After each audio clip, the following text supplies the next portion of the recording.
Halo, selamat datang lagi di The Deep Dive. Oke, cerita yang kita bahas kali ini benar-benar kiriman dari Anda.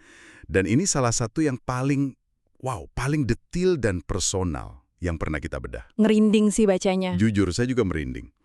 Ini adalah kisah nyata horor seorang pria bernama Karim yang tanpa sadar masuk ke dalam perangkap sebuah keluarga yang diduga pemuja iblis. Dan puncaknya, dia menikahi salah satu dari mereka. Gila. Sumber kita ini narasi yang panjang banget dan runut dari sebuah kanal YouTube. Saking detilnya, kita bisa lacak setiap langkah, setiap keputusan, dan setiap keanehan yang terjadi. Jadi, misi kita hari ini bukan cuma menceritakan ulang. Tentu. Kita akan coba membedahnya dalam 3 fase. Pancingan, jebakan, dan penghancuran. Kita telusuri gimana seseorang bisa diakuisisi sepenuhnya oleh sebuah keluarga dan gimana teror gaib sama manipulasi psikologis itu bisa kerjasama buat ngancurin hidupnya. Tepat sekali. Yang bikin sumber ini luar biasa itu, ya kronologinya itu. Ini bukan sekedar cerita seram acak, tapi kayak semacam studi kasus tentang gimana proses manipulasi itu dibangun, langkah demi langkah. Betul, betul. Jadi kita bisa lihat dengan jelas gimana kerengkanan seseorang dieksploitasi dan gimana batasan antara pertolongan dan niat jahat itu dibuat jadi sangat-sangat kabur. Oke, mari kita mulai.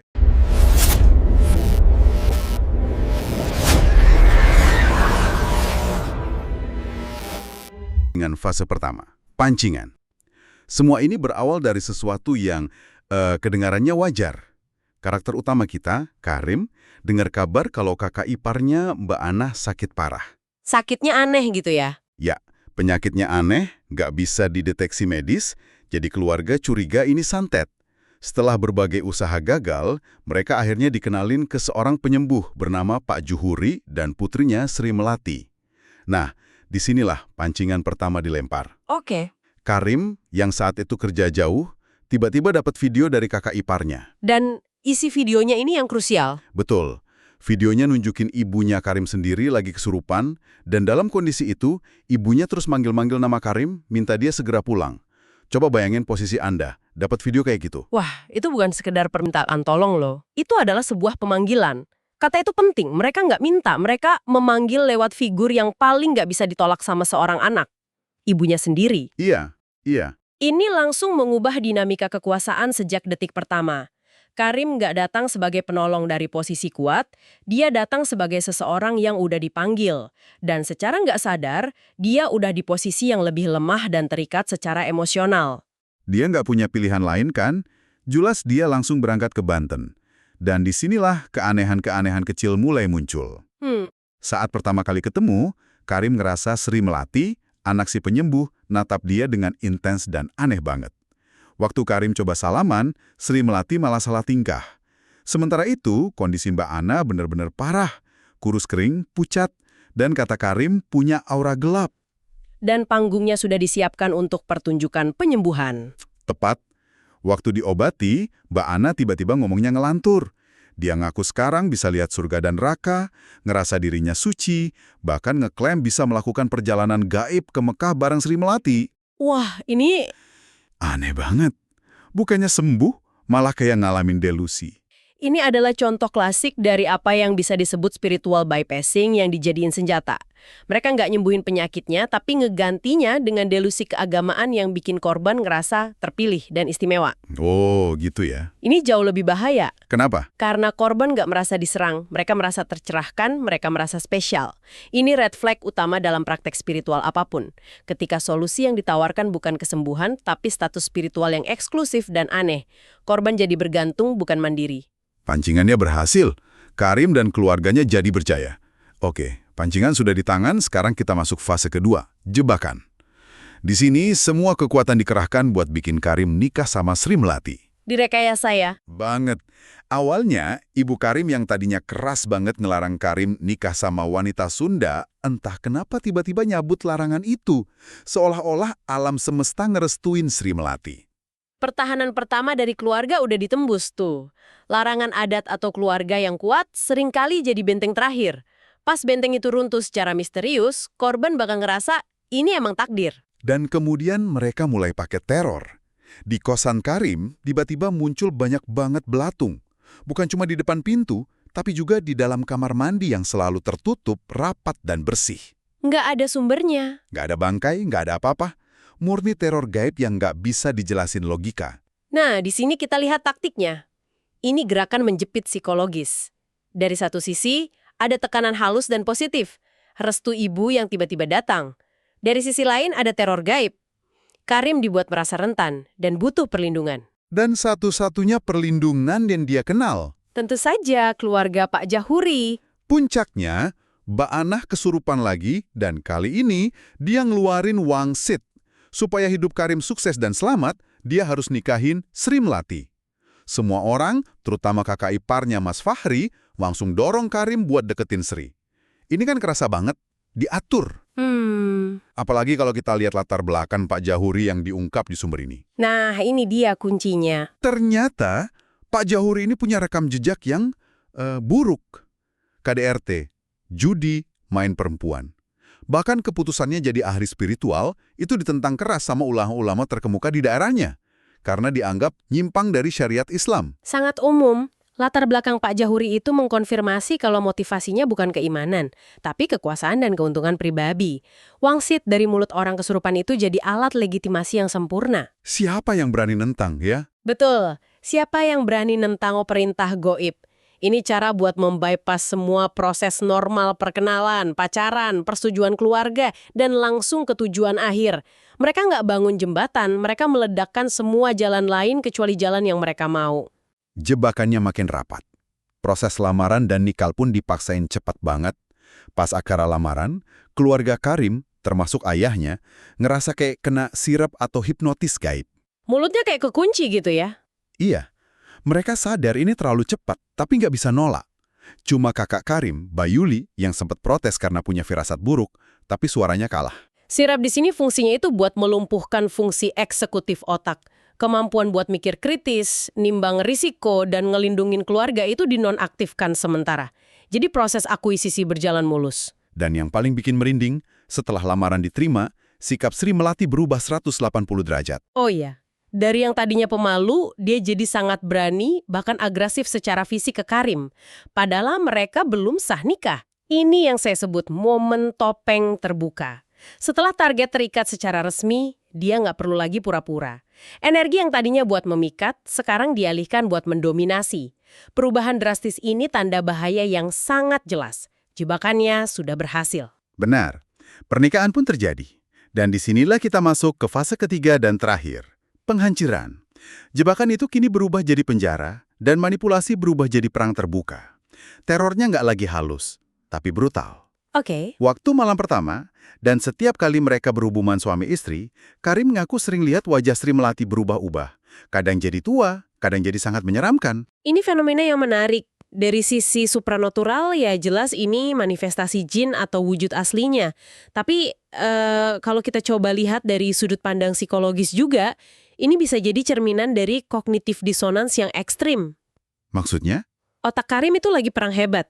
Dia coba mendamaikan citra seorang istri yang seharusnya dia cintai dengan realita mengerikan yang dia alami. Wajah yang berubah-ubah itu bisa jadi cara otaknya secara visual memproses pengkhianatan dan kengerian yang dia rasakan. Ini bukan berarti dia gila loh.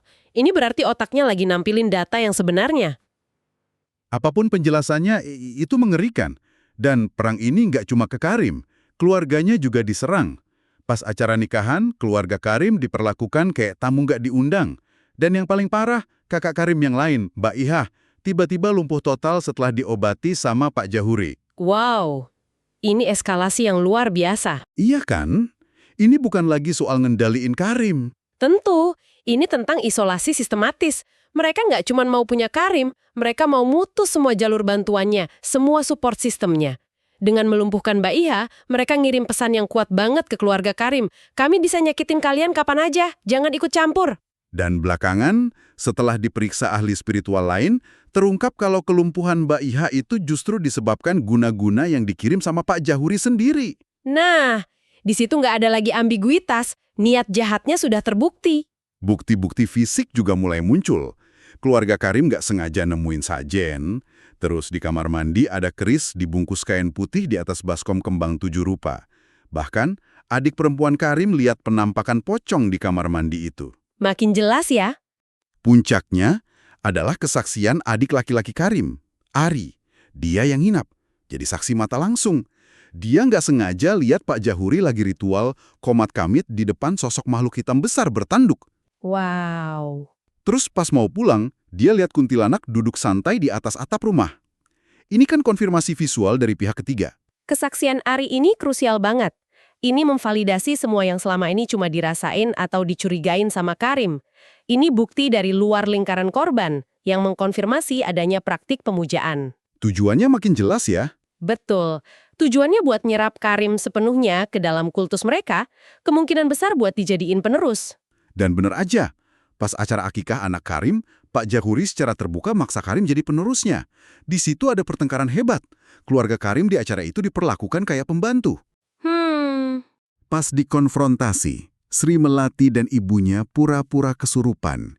Lalu ada insiden yang mereka sebut ujian ayam. Ah ya, ini bagian yang sangat dingin dan terukur. Makanan sisa dari acara akikah yang dikasih keluarga Pak Jahuri karena curiga, sengaja dikasih ke 12 ekor ayam. Hasilnya, semua 12 ayam itu mati mendadak, dengan benjolan aneh di kepala. Ini bukan sekedar ancaman, ini demonstrasi kekuatan. Ini bukti forensik versi supranatural. Pesannya jelas dan brutal. Kami bisa meracunimu kapan saja, lewat makanan, dan nggak akan ada yang tahu. Teror psikologis level tertinggi ya. Betul.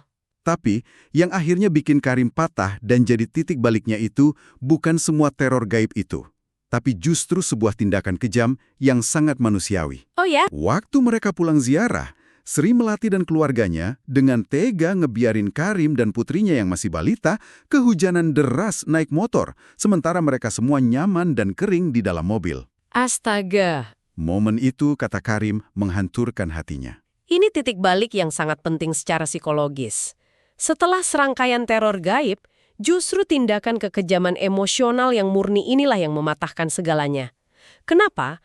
Karena ini nggak bisa disangkal. Benar. Membiarkan suami dan anak balita Anda sengsara itu penyiksaan psikologis yang nyata. Momen ini ngasih Karim pembenaran moral yang absolut, yang dia butuhin buat akhirnya ngambil sikap dan ngelawan. Dan dia pun ngelawan. Karim mutusin buat pergi.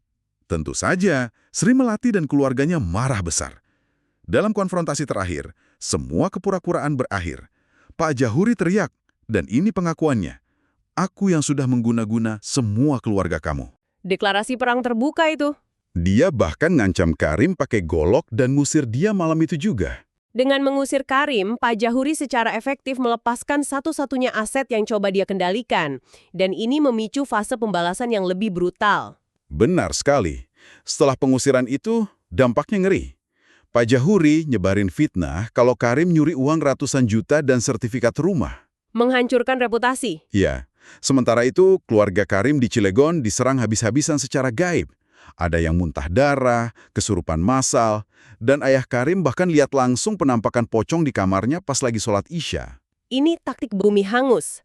Karena nggak bisa lagi ngendaliin Karim secara langsung, dia berusaha hancurin hidupnya dari dua sisi. Dunia nyata lewat fitnah, dan dunia gaib lewat santet. Tapi Karim nggak tinggal diem.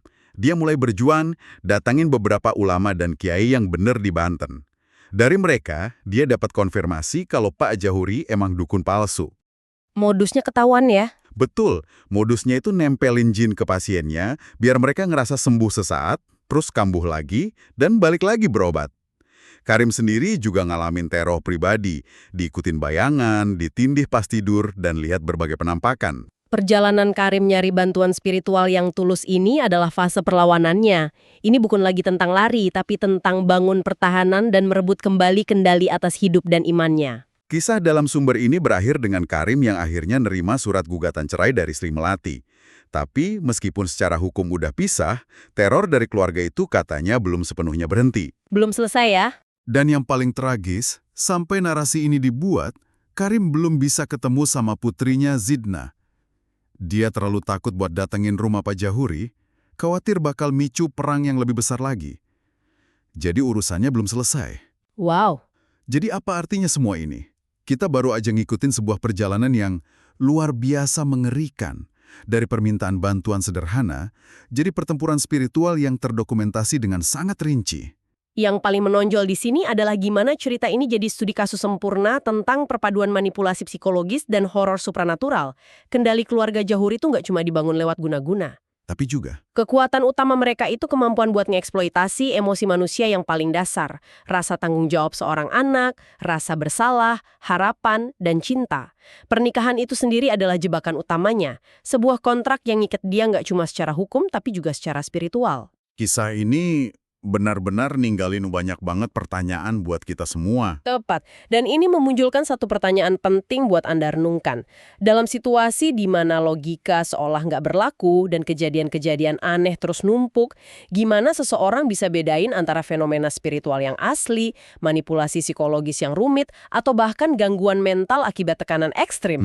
Sumber yang kita bahas ini nyajiin satu interpretasi yang kuat banget, tapi juga memaksa kita buat mikir, di mana sebenarnya garis batas itu kita tarik dalam pemahaman kita sendiri tentang dunia.